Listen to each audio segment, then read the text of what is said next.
Okay, let's unpack this. When we talk about Christopher Nolan, we're not just discussing a famous director. We are talking about a master architect, right? A true structuralist of cinema. Exactly. He designs these massive, complex, sometimes time-bending narratives. And when you sit down to watch one of his films, you are not simply watching a movie. You're willingly entering this meticulously constructed maze. It just demands your full attention. Precisely. And for you, the listener, trying to grasp the entire scope, the genius of his, decade-spanning work, it can feel overwhelming. Yeah, like looking at a huge city blueprint and trying to find one specific street. Kinda, yeah.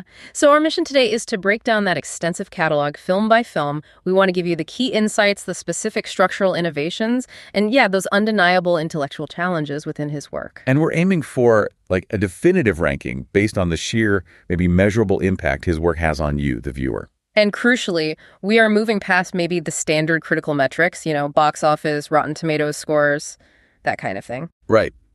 We're applying two unique, almost gut-level parameters. Mm-hmm. Because with Nolan, the viewing experience, that visceral, mind-bending moment, that's everything, isn't it? It really is. So parameter 1 is entertainment and engagement. E, we're calling it. Okay. This basically asks, how efficiently does the film sustain your attention?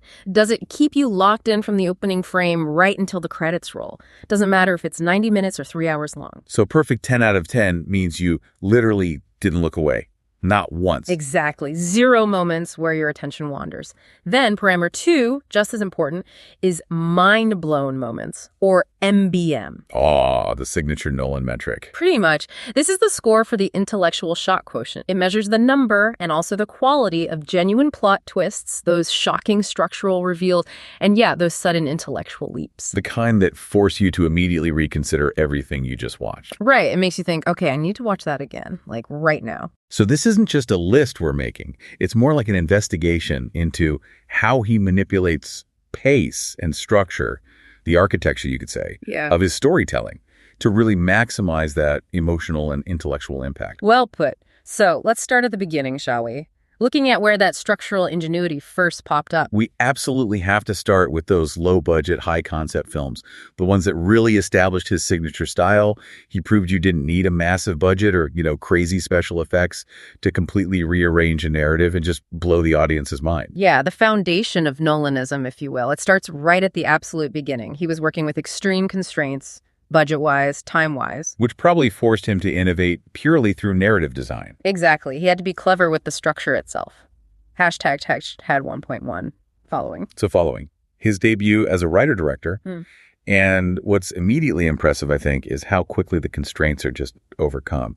It's a black and white film, sure, shot on a shoestring budget. Pennies, basically. Filmed on weekends with friends. Right. But the format immediately becomes irrelevant, doesn't it? The story is so compelling right away, you totally forget you're even watching a monochromatic lo-fi film. You really do. And the premise itself is simple, almost noir-ish. A struggling writer starts following random people for inspiration. Which, sounds creepy, but okay. Well, yeah.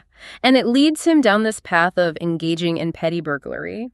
But, as you pointed out, the genius isn't the plot itself, it's the way the plot is delivered. Totally. It's a complex, fragmented, non-linear presentation of what is, underneath it all, a pretty simple chronological sequence of events. He gives you these tiny glimpses of the future before you even understand the past. Right. He took a straightforward timeline, shattered it into fragments, basically, and then handed those fragments to the audience saying, okay, you figure out the correct order. Which is where the structural payoff comes in. By the time you reach the ending, every seemingly random element you've seen throughout the film, a different haircut, a broken object, some weird conversation, it suddenly just snaps into place. It's his signature announcement, loud and clear. That ending yells, I am a Christopher Nolan film. Because just as those final, satisfying structural connections click for you, the viewer. Bam. The movie just ends abruptly. Yeah, it leaves you stunned by the precision of how it was all assembled. It proved his ability to turn editing and screenwriting into the reveal itself, rather than relying on just a simple narrative plot twist. For a debut, that structural efficiency is just astounding. So we rated its EE at 810. Pretty high engagement for a small film that really forces constant attention. And the MBM we put at 710. A strong score, really, thanks purely to that structural rearrangement that makes all the random stuff suddenly make perfect sense. Hashtag TAC 1.2. Memento. Okay, so if Following was the announcement of his structural DNA, Memento was the defining masterclass. Yeah. This film took what is, let's face it, a relatively basic revenge story. Absolutely. Guy seeks vengeance for his wife's murder. Seen it before. And absolutely windonized the screenplay structure itself to create this incredible intellectual engagement. This is a point that needs depth, like you said. He made you, the audience, feel the protagonist's experience of short-term memory loss and anterograde amnesia. Because the story unfolds almost entirely in reverse chronological order. Yeah. You, the viewer, are constantly sharing the same disorientation as Leonard. You're always wondering, wait, what happened just moments ago to put him in this high-stakes, confusing situation? It is maximum entertainment achieved through deliberate, high-stakes confusion. Nolan taught us here the true power of the screenplay's architecture, how you can manipulate the presentation not just to tell a story, but to replicate a physiological or psychological state. We forget things alongside Leonard, and we are racing backward with him, trying to piece together the truth before he forgets it all again. I think that constant necessity, that mental work of reorganizing the timeline in your head, is exactly why the engagement score is so high. Your mind cannot wander, not for a second. No way. If you miss one piece of dialogue, you might miss the crucial bit that ties a 10-minute segment to something that happened narratively 20 minutes before it. And that level of immersion, that cognitive demand, it's why it received a perfect EE score of 10/10. It's like physically exhausting to watch, but in the best possible way, you know? Totally. And the MBM score? Well, the film's greatest twist is arguably the understanding of the mechanism of Leonard's memory itself, how he might be manipulating his own condition. And that core structural reveal, the final moments snapping into true chronological order, revealing the start justified a very high MBM score of 8.5 down, hashtag TAG 1.3, The Prestige. So we've got two films now that fundamentally play with time and linearity, Following a Memento. But then we hit The Prestige. Now, compared to the shattered timelines of the first two, The Prestige is often cited as being more, well, straightforward narratively. If that's the case, how did it manage to achieve even higher scores in our ranking? That's an excellent point because, yeah, superficially, the film is told mostly chronologically. There are flashbacks, sure, framed by the reading of diaries, but the main thrust is linear. So what's the trick? Well, it leverages secrets and unanswered questions throughout the runtime using a very specific narrative device. The structure of the magic trick itself. You know, the pledge, the turn, and the prestige. Ah, right. They explain it in the movie. Exactly. And that three-act structure becomes the framework for the plot itself. It makes you constantly guess the how behind the central obsession, the transported man trick.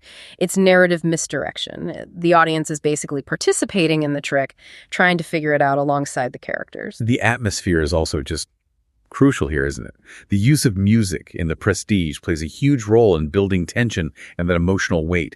It marks a significant step up from the really minimal soundscapes of Following. Oh, definitely. David Julian's score. It really amplifies the intensity of the rivalry between Borden and Angier. You feel the obsession growing through the music. And that leads to the true intellectual payoff, right? Mm-hmm. The lesson here seems to be the value of patience. When you're watching a Nolan film, you're left with these incredible lingering questions. But if you hold on, the payoff is just immensely satisfying.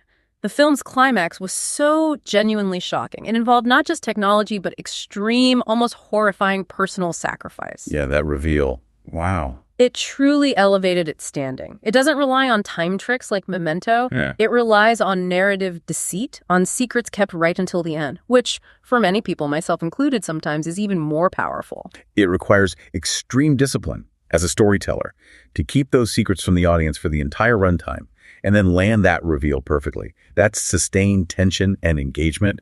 It earned it another perfect EE score of 10/10. And the depth of the structural payoff at the very end, understanding the true nature of the final prestige for both magicians really truly pushed the shock metric. That's why it earned a remarkable MBM score of 9.310. Okay, so that wraps up what we're calling the trilogy of foundational structural masterpieces. Early Nolan, pure genius. Right. And what's fascinating here, I think, is how Nolan shifts. He moves from that pure structural experimentation we saw in the early works to applying that same ingenuity, but now within established genres. Genres that come with their own rules, their own preset expectations, like the police procedural or the superhero film. Exactly. And the core question becomes, can the Nolan complexity, his signature style, successfully integrate with those known genre conventions? Or will there be friction? Applying the Nolan twist to a known genre can either create genius, like we saw with the Prestige's take on period drama and magicians. Or it can clash heavily with the genre's expectations. Which brings us, unfortunately, to the first significant anomaly in the architect's blueprint. Hashtag 2.1. Insomnia. The anomaly. Yeah, Insomnia. Mm-hmm.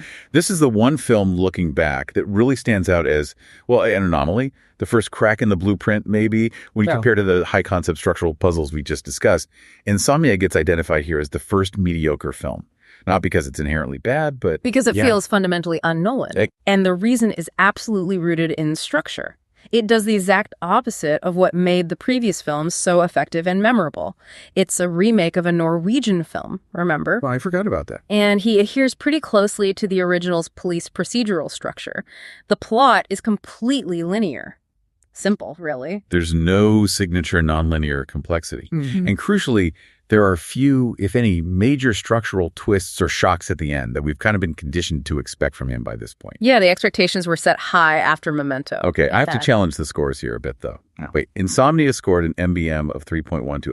That seems incredibly low. Even for a linear story, you've got Al Pacino's performance, the moral ambiguity of his character dealing with the guilt, the relentless Alaskan summer sun, that oppressive atmosphere. Surely that provides some kind of intellectual twist or profound character reveal.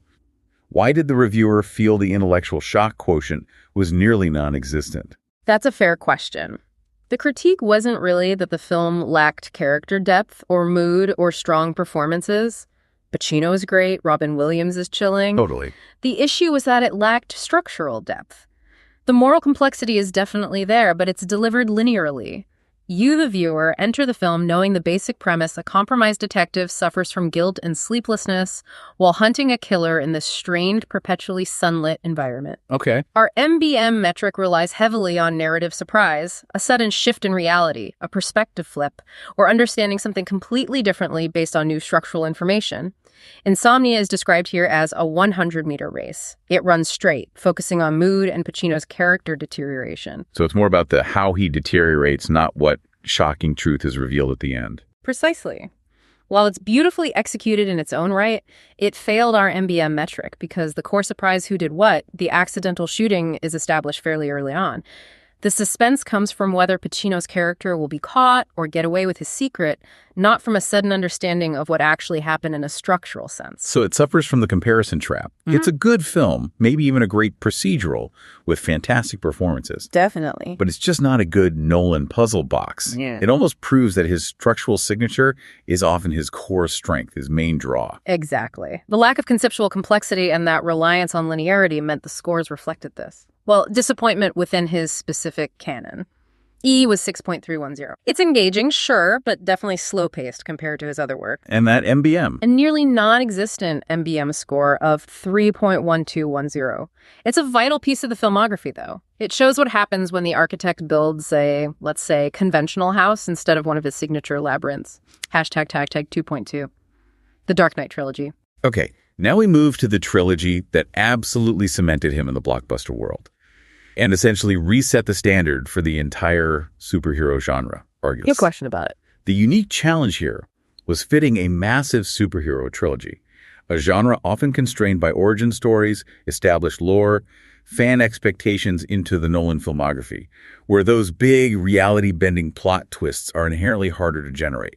You can't suddenly reveal Batman isn't Bruce Wayne. Right. He had to innovate around the lore, not necessarily through it in the same structural way. He kind of circumvented the plot twist constraint by grounding the story so heavily in real-life, contemporary socio-political issues. Mm-hmm. Terrorism, surveillance, economic inequality, the nature of chaos. It made Batman feel less like a fantastical comic book character and more like a necessary, almost inevitable political or societal response to extreme chaos. Exactly.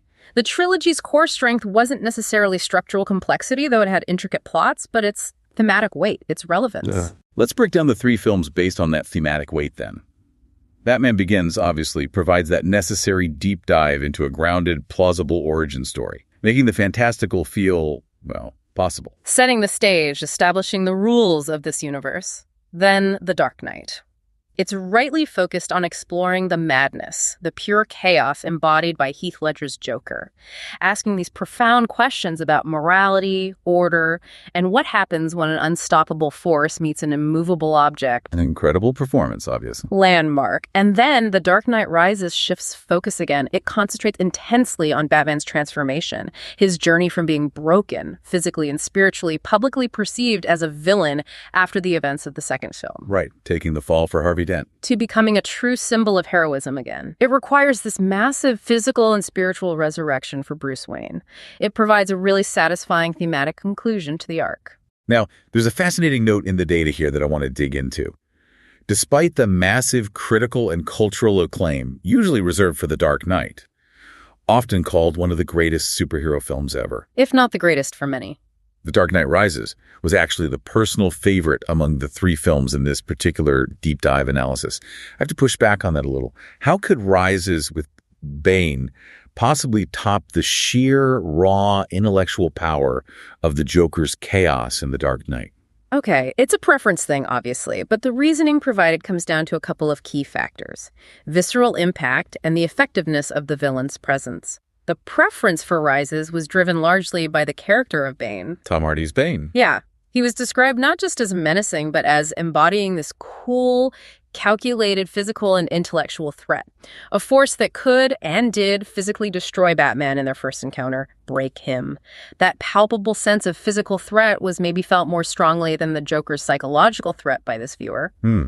Interesting take. Yeah. What else? Additionally, the quality of the action, specifically the hand-to-hand combat scenes in Rises, the first fight in the sewer, the final street brawl, were highlighted as superior and more viscerally satisfying than maybe some of the action sequences in The Dark Knight. So the feeling of sustained spectacle, maybe better fight choreography, and Bane's specific type of threat pushed Rises ahead personally, even though the central concept of chaos in The Dark Knight is arguably more intellectually challenging. That seems to be the logic presented here, yeah. The trilogy overall excelled at holding attention. Sheer spectacle, grounded narrative, great character depth.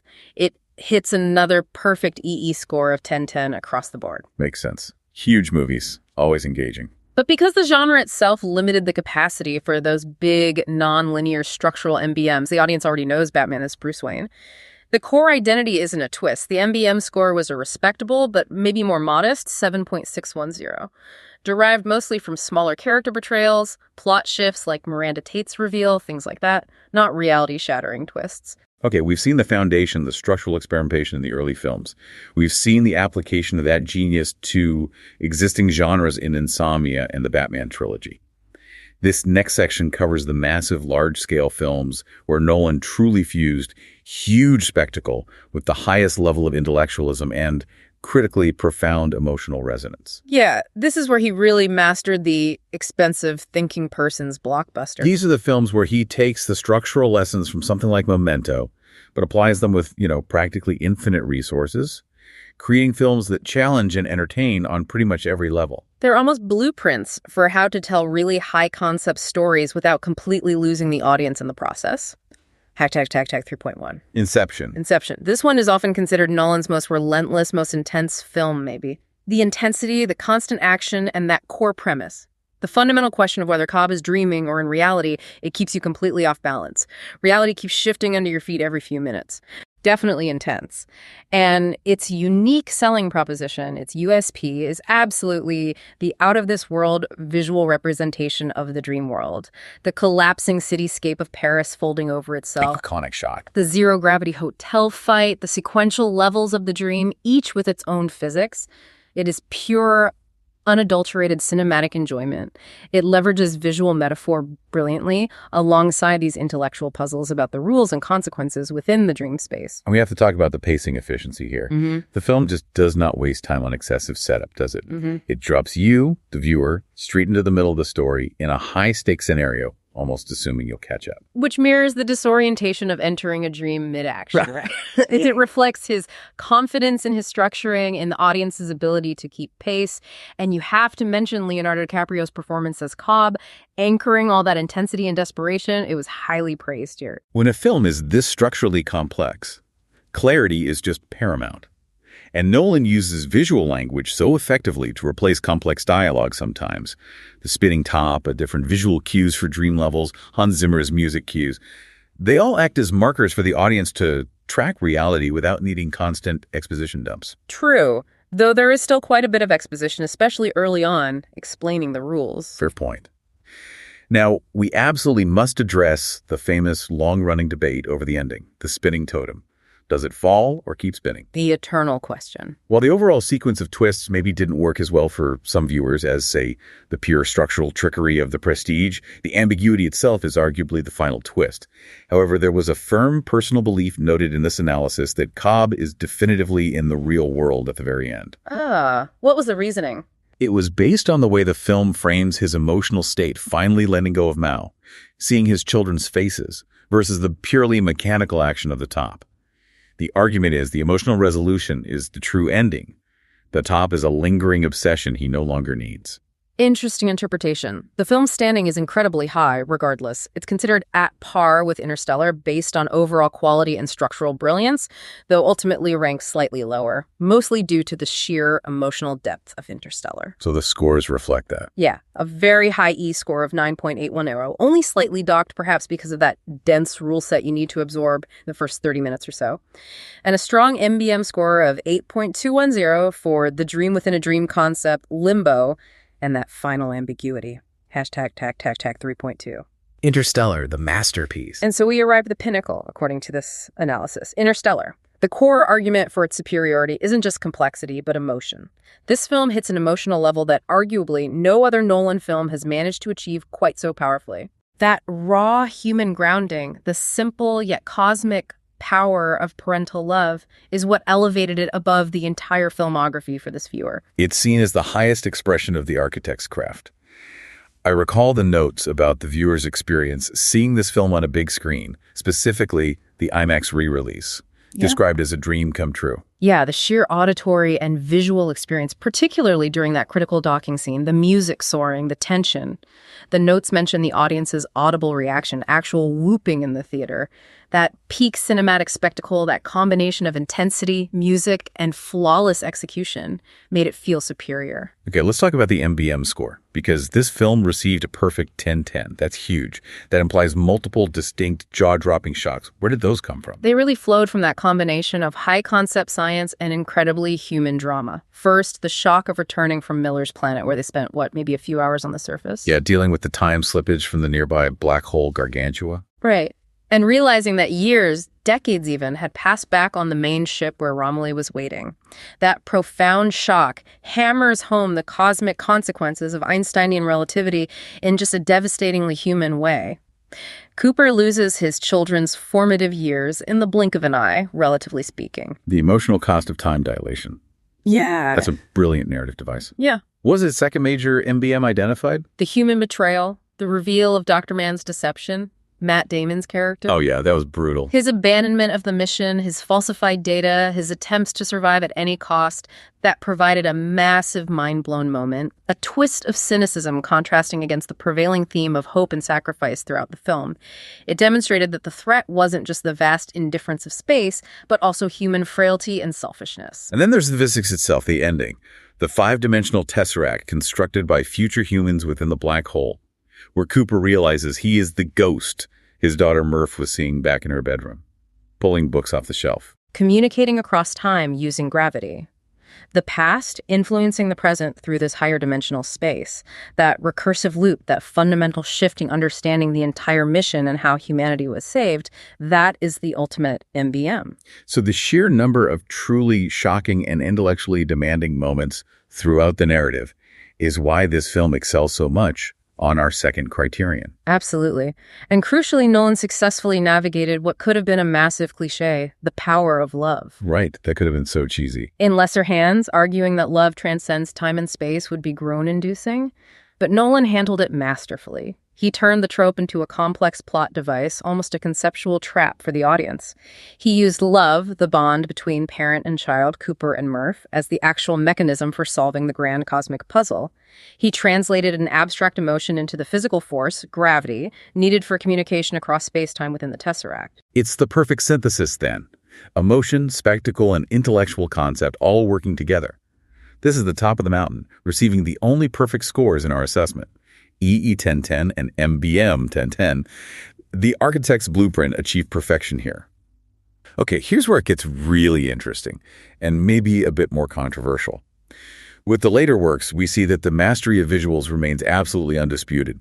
The architect can still build a beautiful, stunning structure. Oh, for sure. Visually, they're incredible. But the effectiveness of the pacing, and maybe the structural complexity itself, begins to divide audiences significantly. It shows the risks inherent in pushing these complex concepts perhaps too far, or maybe not executing them quite as cleanly. Yeah, the constraints of the conceptual framework, when not perfectly executed, can sometimes override the viewing pleasure. It can lead to the subjective experience feeling labored or confusing rather than exhilarating, even if the underlying ideas themselves are brilliant. Hashtag 4.2, Oppenheimer. Okay, then we come to Oppenheimer. And here, Nolan seems to affirm his status as just a master screenwriter, doesn't he? To take a story rooted in autobiography and history and make it so consistently engaging, despite its 3-hour length and historical constraints, that's a testament to his narrative control, even without relying on those high-concept sci-fi tropes. Absolutely. The power of the screenplay really shines through here, specifically in generating deeply emotional and tense moments out of, essentially, conversations, hearings, and political intrigue. There was a standout highlight mentioned. The scene where Emily Blunt, as Kitty Oppenheimer, silences the prosecuting lawyer, Roger Robb, with just that quiet, powerful smile. A moment that apparently generated literal goosebumps. Yeah, a fantastic character moment, and we absolutely have to praise the amazing musical score by Ludwig Göransson. It acts almost like a rhythmic engine, driving the film forward, elevating the tension throughout, especially in that procedural middle section with the security hearing. However, the film was noted for lacking that expected, well, mindfootness, as the notes quaintly put it. That intellectual surprise quotient usually anticipated from a Nolan film. Right. It's structurally complex, for sure, mixing the black and white subjective experience of Strauss with the color objective experience of Oppenheimer, jumping timelines. But because the events themselves are historical, the final plot outcome the bomb works, Oppenheimer faces a hearing as known going in. Exactly. While it's incredibly gripping and masterfully told, it operates mostly within established historical and biographical bounds. The shock here is emotional and ethical. The weight of creating the bomb, the tragedy of his political downfall, not structural in the MBM sense. There was also an acknowledgement that the film sometimes felt long, particularly in the middle section, where the investigative hearing stretched the tension maybe a little past its breaking point for some viewers. That's fair. It's a dense film. That said, the viewer noted something important. The initial viewing was perhaps hampered by external factors, like lack of sleep and excitement. But a crucial second viewing affirmed the film's quality. This seems key. For Nolan's more complex, longer works, a second watch is often necessary, maybe even required, to fully appreciate the narrative architecture and nuances. Definitely. It's a high-quality film, masterfully executed, beautifully acted, but maybe slightly below his peak conceptual achievements, simply due to the biographical genre limitations on those big MBM twists. So the final ratings reflect this balance. Excellent execution, but a more modest intellectual shock quotient. Precisely. EE came in at a strong 7.910 and MBM at 5.310. Respectable, but not reaching the heights of Interstellar or Prestige on that second metric. Wow. Okay, that was a true deep dive, wasn't it? A conceptual marathon through his complete filmography. Analyzing his entire body of work back to back like this, it really illuminates something profound about Nolan's overarching talent as an architect of cinema. It really does. The success of the viewing challenge, despite the immense scale and length, was apparently that not a single moment felt boring or tiring overall. And why was that? Usually watching a single director's entire filmography back-to-back exposes a rigid pattern, right? Yeah. Or a similarity that eventually becomes predictable, maybe even tedious. Yeah, you start seeing the same tricks. But in Nolan's case, almost every single film was so drastically different from the last. That's his true commendable genius, isn't it? His ability to touch a new genre with almost every film, from the low-budget noir of Following to the period magic rivalry of The Prestige, the police procedural of Insomnia, the historical biopic of Oppenheimer, the superhero saga of The Dark Knight, the war film structure of Dunkirk, which we didn't even score here but fits the pattern, and the mind-bending sci-fi spectacle of Inception and Interstellar. That constant genre hopping, coupled with his willingness to constantly reinvent his structural toolkit, his narrative approach, It really reinforces his status as one of the best, most versatile, and consistently interesting directors of our time. So if we synthesize this whole marathon, the successful blueprints, the films that really excelled in both our categories, mastering structure, engagement, emotion, and intellectual shock, were clearly Interstellar, The Prestige, and Memento. Those are the ones where concept and execution really reached critical mass, you could say. The architecture held flawlessly and delivered maximum impact on both fronts. And conversely, the outliers, the films that maybe attempted a different structural approach or sacrificed that signature complexity for more straightforward linearity like Insomnia and more recently Tenet, they demonstrated that without that signature narrative puzzle box firing on all cylinders, the overall impact suffers significantly, at least when compared against his own staggering body of work. It sets a high bar for himself. He really does. Now, if we connect this to the bigger picture, what does this comprehensive review tell us about the future of narrative complexity in blockbuster cinema?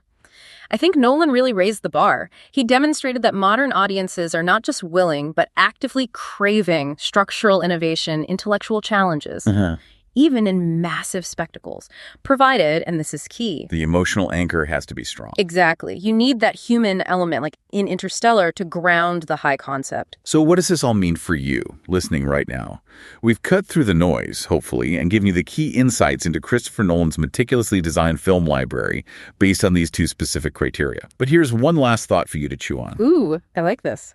Nolan successfully took the tired, potentially awful cliche of the power of love and turned it into a sophisticated, science-driven, crucial plot device in Interstellar. Considering his mastery of time, structure, and genre deconstruction, what classic, maybe even cliche film trope, perhaps something like, I don't know, a zombie apocalypse, or a simple heist film, or maybe even a romantic comedy, what trope do you think he should tackle and deconstruct next? A Nolan rom-com structured non-linearly. That's something to mull over, definitely. Or explore on your own. Exactly. Thank you for joining us for this deep dive into the architecture of Christopher Nolan. Now go apply these rigorous criteria E and MBM where you explore the work of other acclaimed directors. We guarantee you'll start noticing new layers in their own narrative blueprints. Free audio post-production by alphonic.com.